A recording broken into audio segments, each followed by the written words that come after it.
الرحمن الرحيم إن الله وملائكته يصلون على النبي يا أيها الذين آمنوا صلوا عليه وسلموا تسليما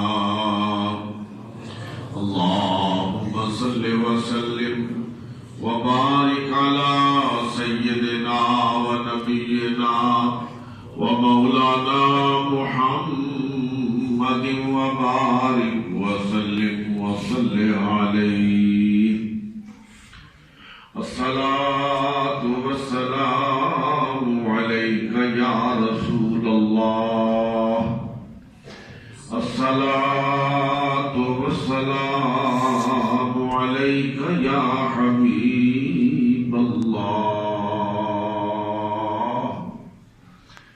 الصلاة والسلام عليك يا شفيع المذنبين الصلاة والسلام عليك يا رحمة للعالمين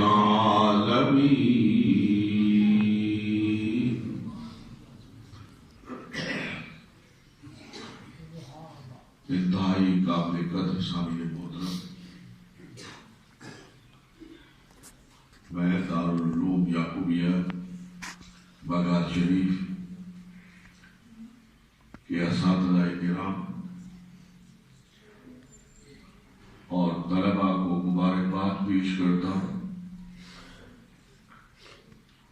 کہ انہوں نے حسب سابق اس سال بھی 12 ربیع الاول کو اپنے آقا و مولا جناب محمد رسول اللہ صلی اللہ علیہ وسلم کی بارگاہ اقدس میں درود و سلام کی سوغات پیش کرنے کا اہتمام کیا ہے۔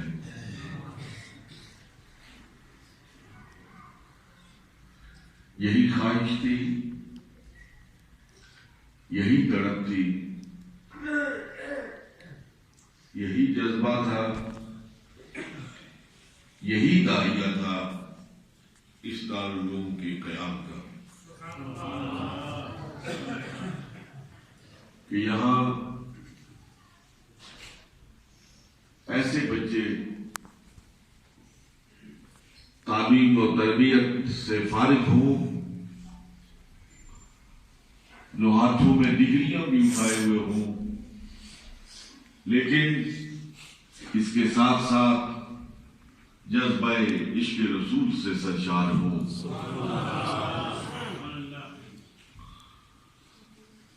وہ اپنے فرائض منصبی بھی ادا کرے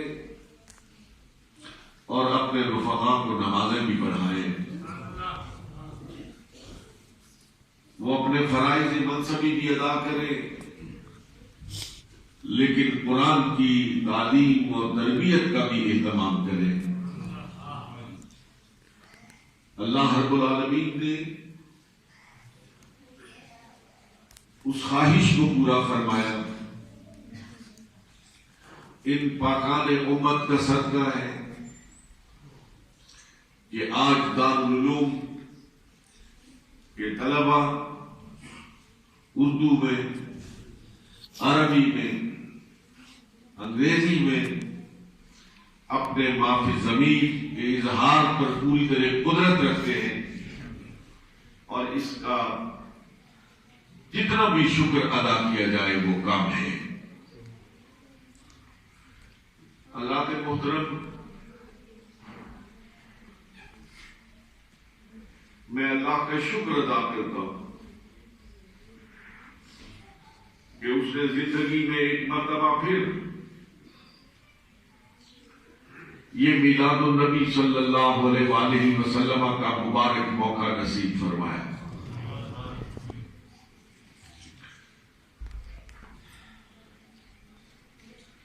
عزیزان گرامی، مرتبہ اس یوم سے بڑھ کر کوئی عظمت والا یوم نہیں ہو سکتا ہے.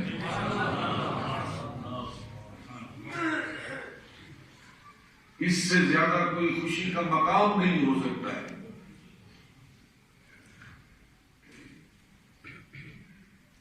میں نے گزشتہ رات بھی کہا تھا کہ یہ صرف مسلمانوں کی خوشی کا دن نہیں ہے، یہ صرف مومنوں کی خوشی کا دن نہیں ہے، یہ نوع انسانی کی خوشی کا دن ہے. اس لیے کہ آج کے دن 12 ربیع الاول کو جو محسن آیا وہ محسن مومنین نہیں تھا، وہ مسلمانوں کا محسن نہیں تھا، وہ محسن انسانیت تھا. اس کے سر اقدس پر اللہ رب العالمین نے وما ارسلناک الا رحمتا للعالمین کا تاج سجایا. اسے نوع انسانی کے لیے رحمت بنا کر بھیجا ہے. اور حضرات محترم، ما سوا اللہ کے سوا کائنات کی ہر شے کے لیے محمد عربی صلی اللہ علیہ وسلم کو رحمت بنایا گیا.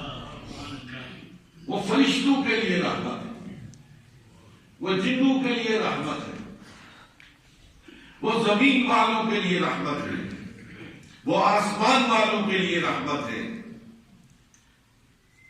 وہ حیوانات کے لیے رحمت ہے، وہ آپ کے ان درختوں کے لیے رحمت ہے، ان پتھروں کے لیے رحمت ہے، وہ ان فصلوں کے لیے رحمت ہے.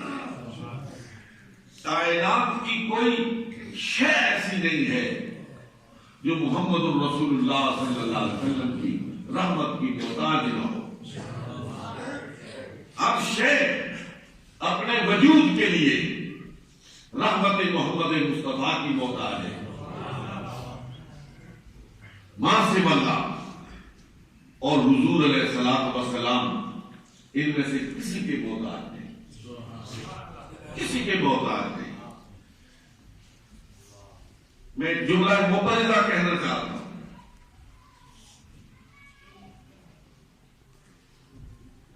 انسانی زندگی ہو یا حیوانی زندگی ہو،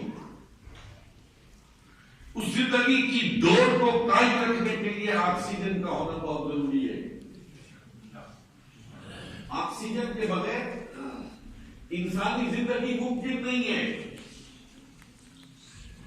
لیکن اللہ رب العالمین نے معراج کی رات کو نوع انسانی پر واضح کیا کہ اس دنیا میں ایک ہستی ایسی ہے کہ وہ آکسیجن کی بھی محتاج نہیں ہے. قدم رکھنے کے لیے انسان کو زمین کی ضرورت ہوتی ہے، لیکن اللہ رب العالمین نے معراج کی رات بتا دیا ایک ذات ایسی ہے جسے قدم رکھنے کے لیے زمین کی بھی ضرورت ہے.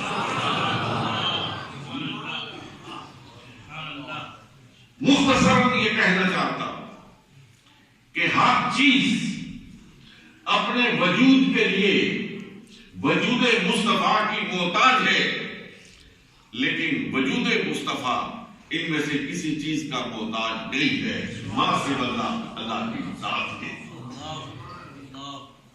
اس لیے اے برادران اسلام، کسی بحث میں الجھے بغیر، دائیں بائیں کی آوازوں پر کان دھرے بغیر، اپنے نبی محتشم محسن انسانیت صلی اللہ علیہ وسلم کی آمد پر جتنی خوشی منا سکتے ہو مناؤ. اور اب کی مرتبہ ہماری حکومت نے اس پورے ہفتے کو محمد الرسول اللہ صلی اللہ علیہ وسلم کی آمد کی خوشی کا ہفتہ قرار دیا ہے. اس لیے ہفتہ بھر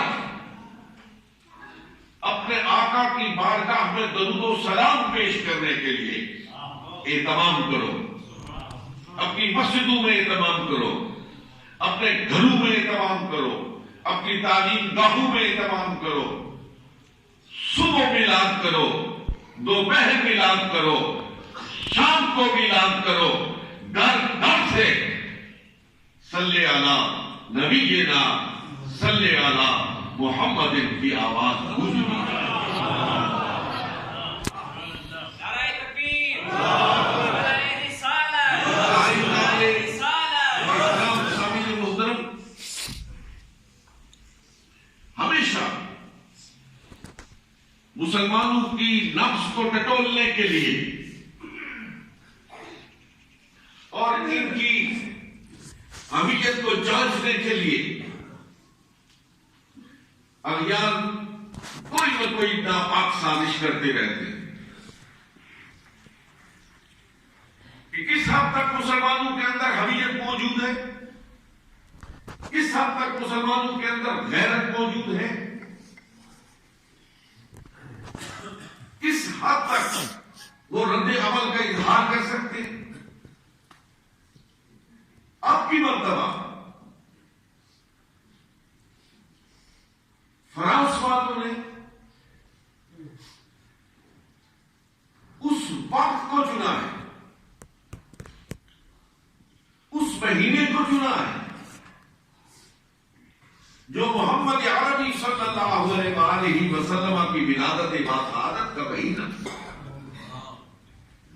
ناپاک ذہن کی ناپاک جسارت کو دیکھیے کہ یہ حضور علیہ الصلوۃ والسلام کے خاکے بنانا یہ کسی بھی موقع پر ہو سکتا تھا، کسی بھی مہینے میں ہو سکتا تھا، لیکن مسلم دشمنی اور سرکار علیہ الصلوۃ والسلام کے ساتھ نفرت کا اظہار کرنے کے لیے انہوں نے حضور علیہ الصلوۃ والسلام کی ولادت باسعادت کے مہینے کو چنا ہے۔ حضرات محترم، دنیا میں بہت سے مذاہب ہیں، ہندو ہیں، سکھ ہیں، عیسائی ہیں، یہودی ہیں، پارسی ہیں، بے شمار مذاہب کے لوگ بستے ہیں، مغرب میں بستے ہیں، ان کے دامن میں رہتے ہیں۔ ان کے بنا پیغمبروں کے خلاف کوئی خاکے بنتے، نہ ان کے مسلمین کے خلاف کوئی نفرت انگیز مواد چلتا، نہ کوئی اور نفرت انگیز تحریک اٹھتی ہے۔ آخر صرف مسلمانوں کے خلاف کیوں؟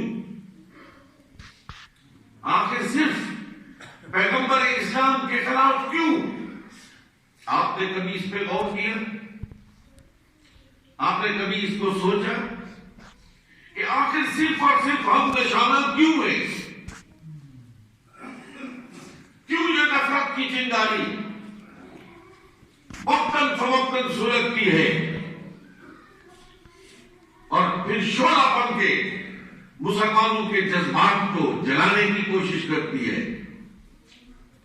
سبب کیا ہے؟ اگر آپ تہ میں جائیں تو سبب صرف ایک ہے کہ ان لوگوں کو اگر خطرہ ہے، اگر یہ خطرہ محسوس کرتے ہیں تو صرف اور صرف مسلمانوں سے کرتے ہیں۔ ان کو خطرہ ہے تو غلبہ اسلام سے ہے، ان کو خطرہ ہے تو تعلیمات محمد مصطفیٰ سے ہے، ان کو خطرہ ہے یہ فاقہ کش جو موت سے ڈرتا نہیں ذرا، یہ فاقہ کش جو موت سے ڈرتا نہیں ذرا، روح محمد اس کے بدن سے نکال۔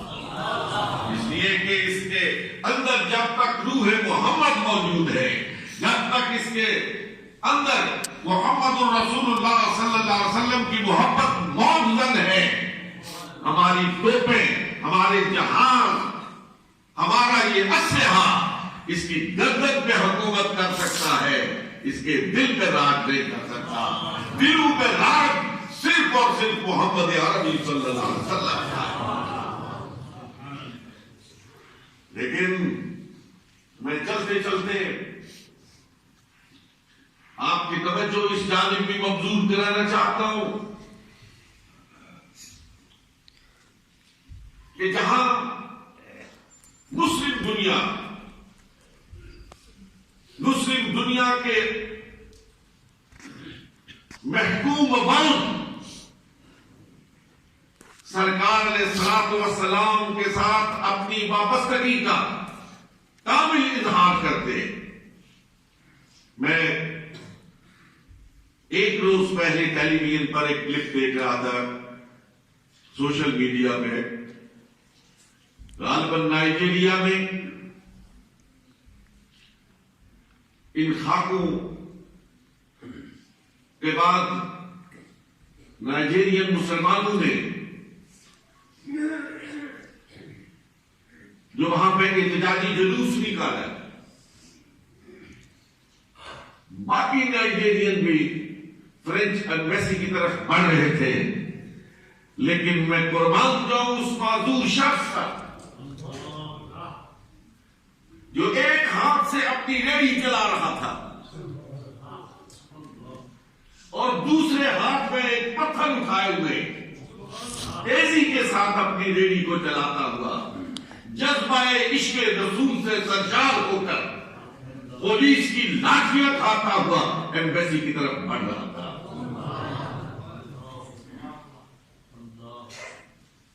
اس قسم کا جذبہ موجود ہے، ہر جگہ موجود ہے۔ جہاں کہیں مسلمان بستے ہیں اپنے نبی کے نام پر مر مٹنے کو تیار ہے، لیکن مجھے افسوس کے ساتھ کہنا پڑتا ہے، دل درد مند کے ساتھ کہنا پڑتا ہے کہ علی صاحب اس بات کو میڈیا میں جگہ دیجئے کہ صرف 2 ملکوں نے اب تک، صرف 2 ملکوں نے، پاکستان نے اور ترکی نے اس پہ اپنے رد عمل کا اظہار کیا ہے اور مذمت کی ہے، بھرپور احتجاج کیا ہے۔ دونوں ملک اور دونوں ملک کے ذمہ داران اس کے لیے مبارکباد کے مستحق ہے، لیکن وہ باقی 52 اسلامی ملک کہاں ہیں؟ اس مصلحت کے تحت خاموش ہے۔ اس سے زیادہ اور کیا ہوگا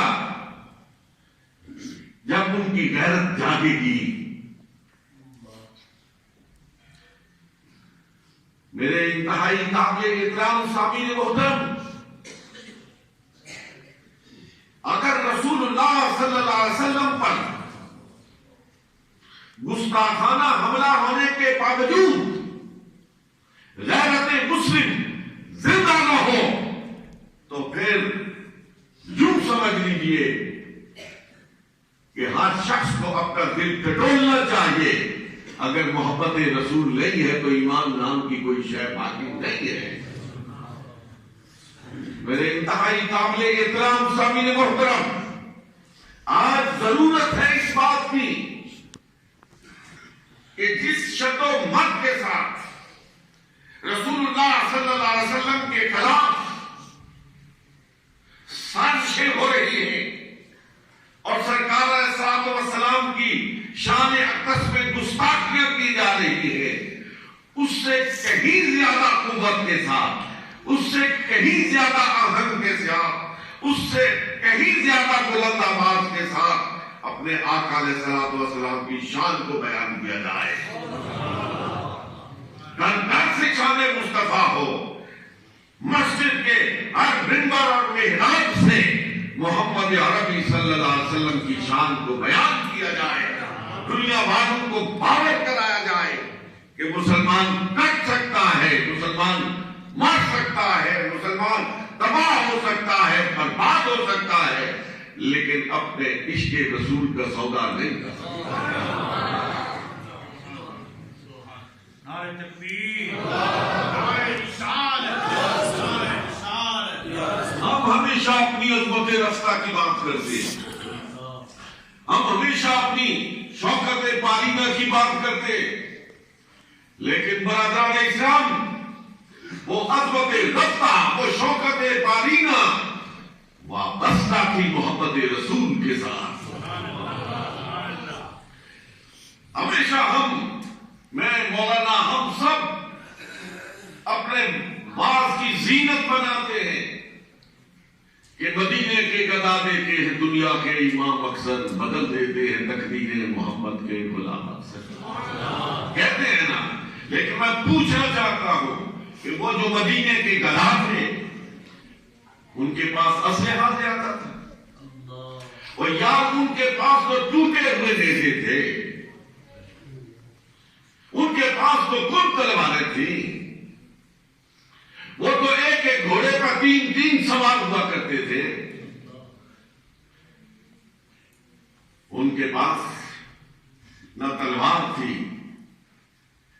نہ سواری تھی، نہ توپ تھی، نہ تفنگ تھی،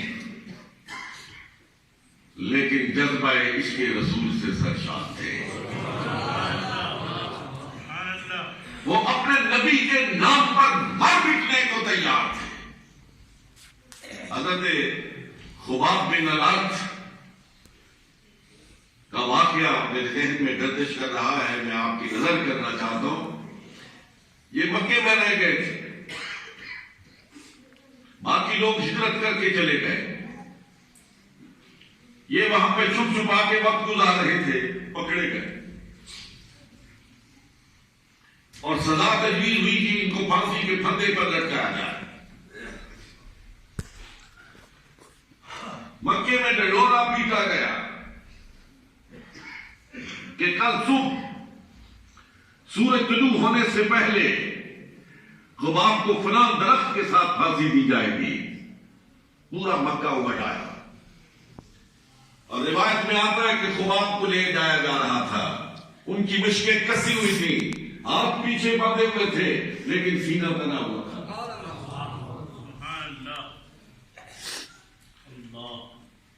جب اس درخت کے قریب لے جایا گیا، جس نقطے کی جانب میں آپ کی توجہ مبذول کرانا چاہتا ہوں، ایک مشرک نے، ایک کافر نے آگے بڑھ کے پوچھا کہ خباب، کیا تو یہ نہیں چاہتا کہ تیری جگہ محمد عربی ہوں اور تجھے چھوڑ دیا جائے؟ تو خباب نے کیا کہا؟ وہ جواب میرے لیے مشن رہا ہے، وہ جواب آپ سب کے لیے مشن رہا ہے، وہ دنیا کے سارے مسلمانوں کے لیے مشن رہا ہے۔ خباب نے کہا کہ کیسی بات کرتے ہو، میری جان کی کیا حیثیت ہے، میں تو یہ بھی نہیں چاہتا کہ مجھے چھوڑ کر محمد عربی علیہ السلام کے جسم اقدس کو کوئی کانٹا بھی چوب جائے۔ جب یہ کیفیت ہوتی ہے تو پتہ ہے صورتحال کیا تھی۔ خباب کو جب درخت کے ساتھ لٹکایا گیا نا، ذرا اس منظر کو تصور میں لاؤ، آگے پیچھے سارے مکے کے قریشی کھڑے تھے، انہوں نے دائیں دیکھا، بائیں دیکھا، آگے دیکھا، پیچھے دیکھا، کوئی غم گسار نہیں دیکھا، سارے مخالف کھڑے، سارے دشمن کھڑے، پھانسی کا پھندا گلے میں ہے، منہ مدینے کی طرف کر لیا، منہ مدینے کی طرف کر کے کہا الصلاۃ والسلام علیک یا رسول اللہ۔ روایت میں آتا ہے ادھر سے خباب سلام پیش کر رہے تھے، ادھر صحن مسجد نبوی میں محمد عربی آفتاب نبوت چمک رہا تھا اور دمک رہا تھا، اور صحابہ کرام آپ کے گرد گرد حالہ بنا کے بیٹھے تھے۔ جو ادھر سے خباب نے یہ صدا نکالی نا، ادھر سے رسول اللہ نے مکے کی طرف منہ کیا اور مکے کی طرف منہ کر کے کہا وعلیک السلام یا خواب بن اللہ. جو حضور کے نام پہ بھٹتے ہیں نا کہ حضور ان کے سلام پہ جواب دیں. آج ضرورت ہے اس بات کی کہ اگر اس ملک کا کوئی صحافی ہے، اس ملک کا ڈاکٹر ہے، اس ملک کا انجینئر ہے، اس ملک کا کسی بھی طبقے سے تعلق رکھنے والے، یہ صرف مولوی کی ذمہ داری نہیں ہے، یہ ذمہ داری صرف منبر اور محراب کی نہیں ہے، یہ ہر کلمہ گو کی ذمہ داری ہے، یہ ہر مسلمان کی ذمہ داری ہے کہ فرانس کی اس گستاخی کا جواب اپنی پوری قوت کے ساتھ للکار کے دے.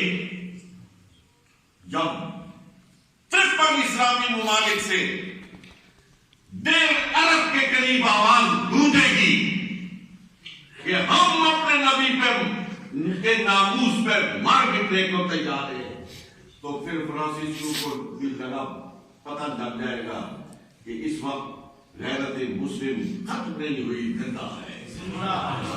ہمارے نبی سے ہمارا رشتہ کل بھی تھا اور آج بھی ہے. کل بھی اپنے نبی کے ناموس کی خاطر مر مٹنے کو تیار تھے، آج بھی اپنے نبی کے ناموس کی خاطر مر مٹنے کو تیار ہے.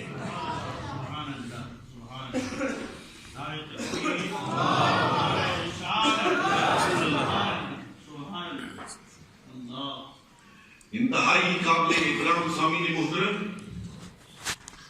میں اور آپ خوش قسمت انسان ہیں.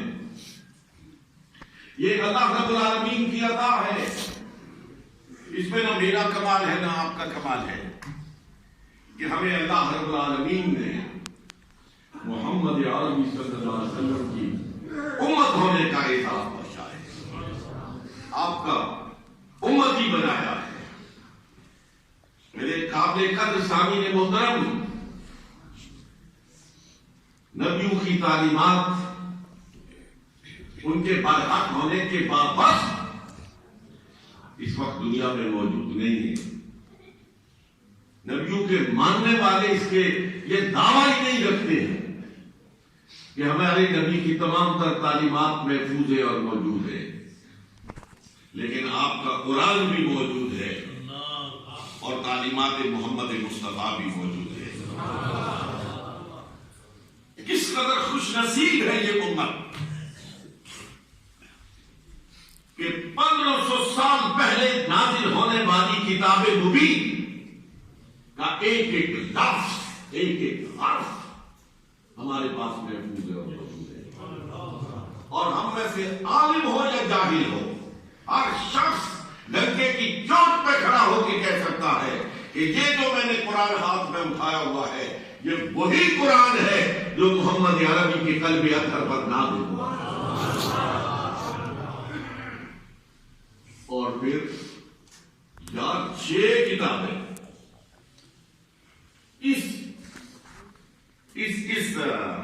اتنی بڑی کتابیں، اتنی ذخیر کتابیں جو قول مصطفیٰ سے بھری ہے، جو مصطفیٰ علیہ الصلوۃ والسلام کی اداؤں سے بھری ہوئی ہے،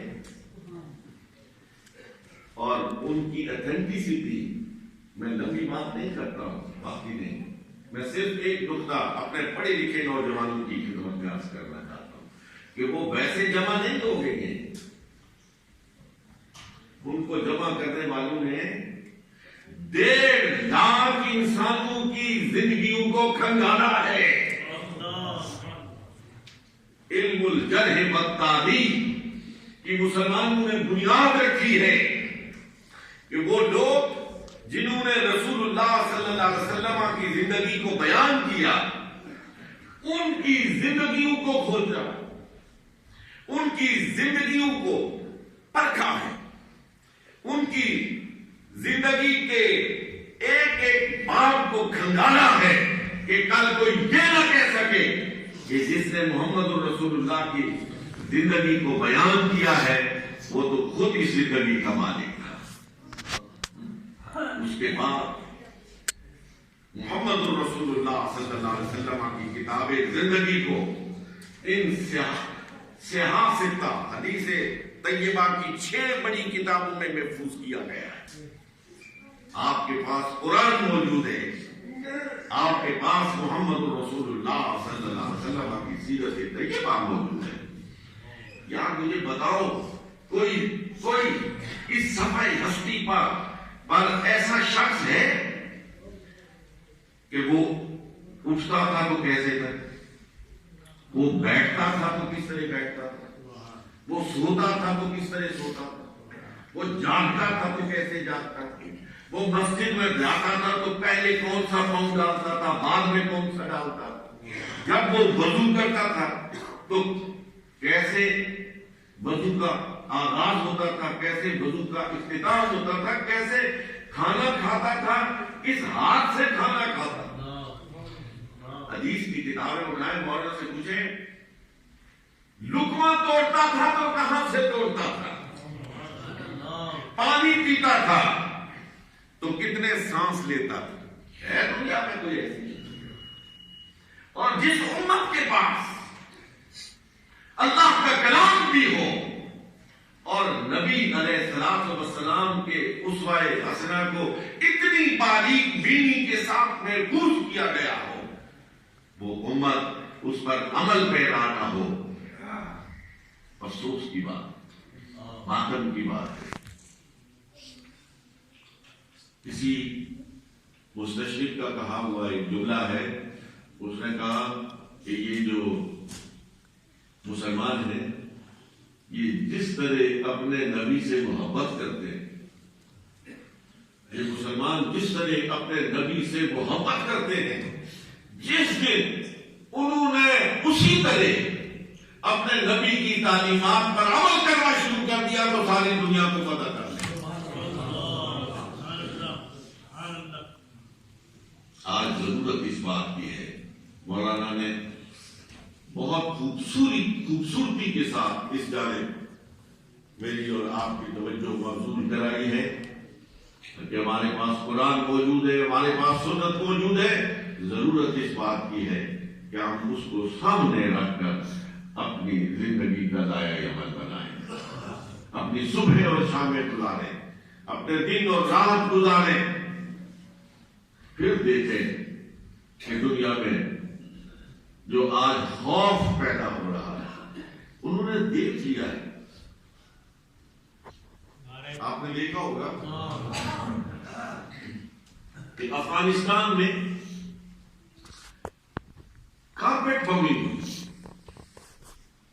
اس قدر کہ اگر لوہے کی زمین ہوتی تو پگھل جاتی، جتنے ان انسانوں پر بم برسائے. لیکن جب پیچھے قرآن کو نزد آتش کیا گیا تھا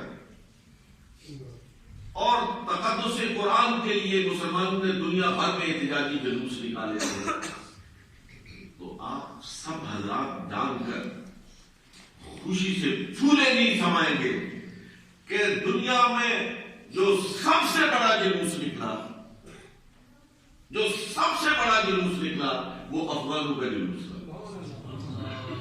وہ افغانوں کا جلوس تھا جس نے ان دنیا والوں کو یہ باور کرا دیا کہ یہ بم سے اور توپ اور تفنگ سے اور اسلحے کی قوت سے ہم ان کو فتح نہیں کر سکتے. آج آپ نے دیکھا کہ روس پہلے وہاں سے بھاگا، امریکہ میں بھی آج جو کبھی طالبان کو فتح کرنے آیا تھا وہ آج طالبان سے مذاکرات کر رہا ہے، اور مذاکرات کا اہتمام بھی امریکہ کر رہا ہے. منتیں کر کے ان کو میز پر لایا جا رہا ہے. اور یقین کیجیے میری خوشی کی انتہا نہیں رہتی کہ جب کسی ملک میں وہ افغان سروں پہ پگڑیاں باندھے، کندھوں پہ چادریں ڈالے، اپنے خاص لباس میں ملبوس دوسری میز پہ جا کے بیٹھتے ہیں تو مجھے لگتا ہے کہ هو الذی ارسل رسولہ بالہدی ودین الحق لیظہرہ علی الدین کلہ۔ یہ دین غالب آ کے رہے گا، چاہے فاسق چاہے نہ چاہے، مشرک چاہے نہ چاہے، کافر چاہے نہ چاہے، یہ دین غالب آ کے رہے گا، غالب آ کے رہے گا انشاءاللہ العزیز۔ لیکن اے میرے انتہائی قابل احترام سامعین محترم، میں اپنی گفتگو کے اختتام پر ایک مرتبہ پھر آپ کی خدمت میں یہ عرض کرنا چاہتا ہوں کہ اپنے دلوں میں حب رسول پیدا کیجیے، اب اور بحثوں میں مت پڑیے۔ ہمارا اثاثہ اس کو پلے باندھ کے جائیے، ہمارا اثاثہ حب رسول ہے، ہماری دولت محبت رسول ہے، اس کو ہاتھ سے نہ جانے دیجیے۔ خود اس دولت کی حفاظت کیجیے اور اس محبت کو اپنی آئندہ نسل میں منتقل کیجیے، اپنے بچوں میں منتقل کیجیے، اپنے بچوں کو اور کچھ بناؤ نہ بناؤ، عاشق رسول ضرور بناؤ۔ عشق رسول کے جذبات کو اس طرح موجزن کیجیے کہ جب بھی ان کے سامنے کوئی شخص کوئی گستاخی زبان پر لائے تو وہ پاؤں کے ناخنوں سے لے کے سر کے بالوں تک کام ہے۔ رات کو بڑی اچھی خوبصورت بات کہی پیر نور اللہ قادری صاحب نے، میں اس کو دہرانا چاہتا ہوں۔ انہوں نے کہا کہ جو رد عمل ہوتا ہے وہ کسی سے پوچھ کے نہیں ہوتا ہے،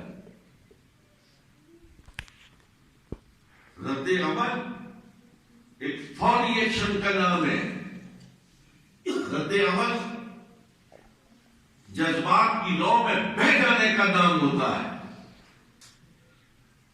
یہ ممکن نہیں ہے کہ شان رسالت میں گستاخی ہو اور کوئی شخص جا کے کسی سے یہ پہلے فتویٰ پوچھے کہ اگر میں یہ کام کروں تو کیا فقہاء اس کی اجازت دیتے ہیں یا نہیں دیتے۔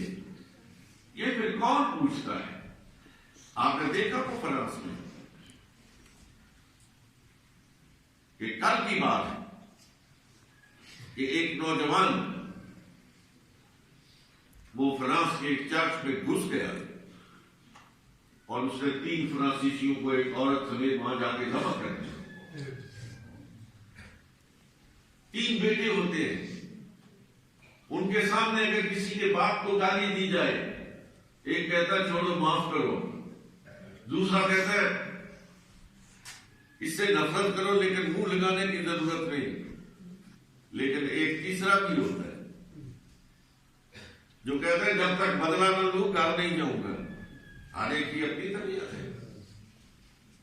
کچھ لوگ سمجھانے بجھانے والے بھی ہیں، کچھ لوگ ٹھنڈا کرنے والے بھی ہیں، لیکن کچھ لوگ ہوتے ہیں وہ کہتے ہیں کہ پھر جس زمین پر ہمارے نبی کی شان میں گستاخی ہو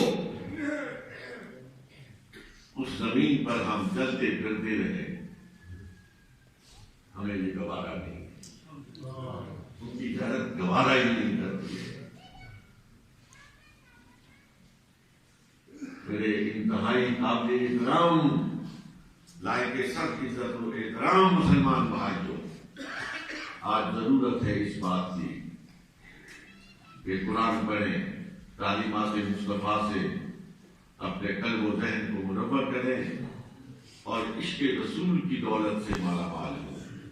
یہ ملک عزیز، یہ وطن عزیز، یہ ربیع الاول ہے۔ میں پھر اس بات کو دہراتا ہوں کہ یہ اعلاء کلمۃ الحق کے لیے بنا، یہ نظام مصطفی کے قیام کے لیے بنا۔ اللہ رب العالمین مجھے، آپ کو، حاکم کو، محکوم کو، سب کو یہ توفیق مرحمت ہو کہ ہم یہاں اپنا کیا ہوا وعدہ پورا کر سکے اور یہاں اقدار اسلامیہ کا بول والا لوگ چیز رہے، چلا رہے، برا حال ہو رہا ہے، لوگ شاہراہوں پر بے عزت اور ذلیل ہو رہے، شاہراہوں پر موٹر وے پر لوگوں کی عزتیں جھوٹی جا رہی. کوئی شریف آدمی اب باہر نکلنے کو تیار نہیں ہے. آؤ اس نظام کے لیے آواز اٹھائیں کہ میرے آقا و مولا علیہ السلام والسلام نے فرمایا کہ میں ایسا نظام لایا ہوں کہ ایک وقت آئے گا کہ ایک عورت زیورات سے لدی ہوگی، سنا سے لے کر ہر موت تک سفر کرے گی، اونٹنی پہ ہوگی، لیکن کوئی اس پورے رستے میں اس کی طرف آنکھ اٹھا کر دیکھنے والا بھی نہیں ہوگا. حضرت عدی بن حاتم کہتے، مشہور حاتم تائب ہے، اس کا بیٹا ہے عدی.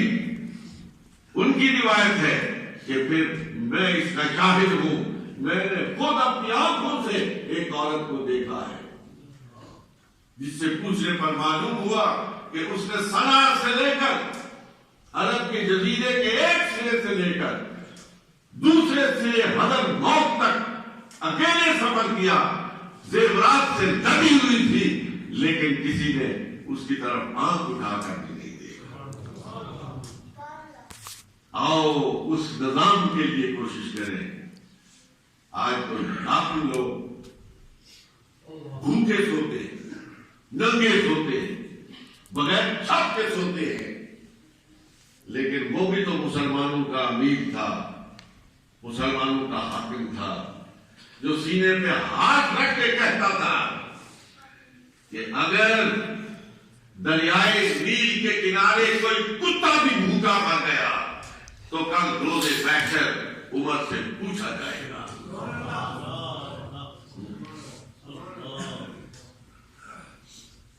آج کسی کو کسی کی خبر نہیں،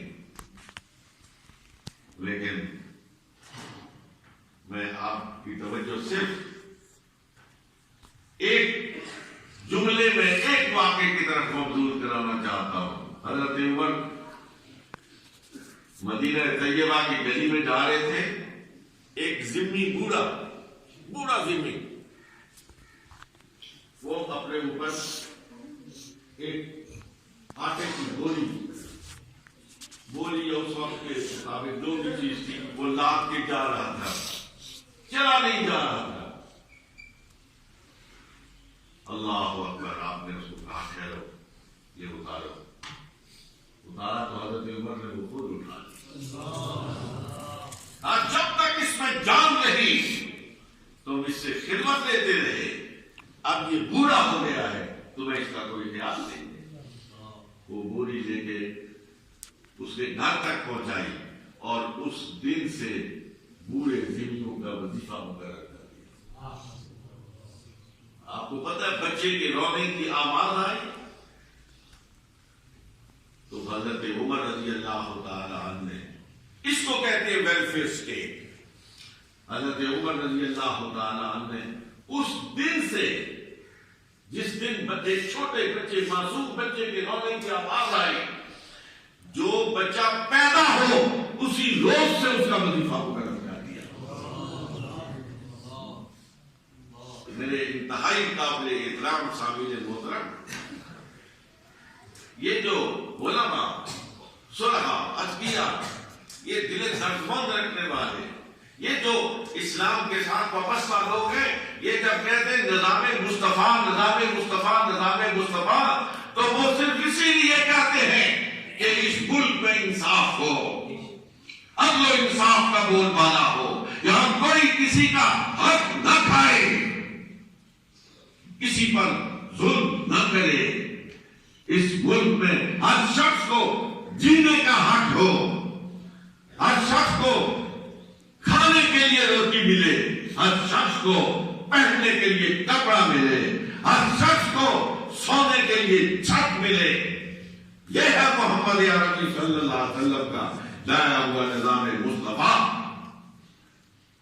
آج اگر دنیا میں غلبہ چاہتے ہو، آج اگر دنیا میں اپنا ڈنکا بجانا چاہتے ہو، پھر سے عظمت رفتہ اور شوکت پارینہ کو آواز دینا چاہتے ہو، تو تو آؤ اس نظام کی طرف پیش رفت کریں جو نظام محمد عربی صلی اللہ علیہ وسلم سے کیا ہے. وآخر دعوانا الحمد